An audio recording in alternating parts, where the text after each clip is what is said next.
Right ఇక updates చూసుకున్నట్లయితే ఢిల్లీతో సహా ఉత్తర భారతదేశాన్ని దట్టమైన పొగమంచు కమ్మేసింది. పొగమంచు కారణంగా ఢిల్లీలోని ఇందిరాగాంధీ అంతర్జాతీయ విమానాశ్రయంలో విమానాలు ఆలస్యం అవుతున్నాయి. ఇక పంజాబ్, హర్యానా, ఉత్తరప్రదేశ్, రాజస్థాన్, ఉత్తరాఖండ్, హిమాచల్ ప్రదేశ్, బీహార్, ఛత్తీస్గఢ్, జార్ఖండ్, ఒడిశా, త్రిపుర వంటి రాష్ట్రాల్లో కూడా పొగమంచు ప్రభావం ఉంది.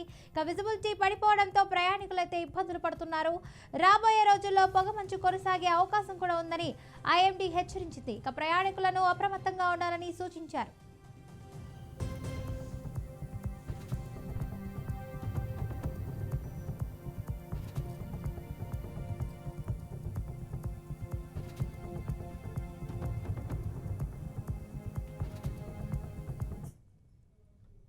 రైట్ ఇక ఢిల్లీతో సహా ఉత్తర భారతదేశాన్ని దట్టమైన పొగమంచు కమ్మేసింది. పొగమంచు కారణంగా ఢిల్లీలోని ఇందిరాగాంధీ అంతర్జాతీయ విమానాశ్రయంలో విమానాలు ఆలస్యం అవుతున్నాయి. ఇక పంజాబ్, హర్యానా, ఉత్తరప్రదేశ్, రాజస్థాన్, ఉత్తరాఖండ్, హిమాచల్ ప్రదేశ్, బీహార్, ఛత్తీస్గఢ్, జార్ఖండ్, ఒడిశా, త్రిపుర వంటి రాష్ట్రాల్లో కూడా పొగమంచు ప్రభావం ఉంది. ఇక విజిబిలిటీ పడిపోవడంతో ప్రయాణికులు ఇబ్బందులు పడుతున్నారు.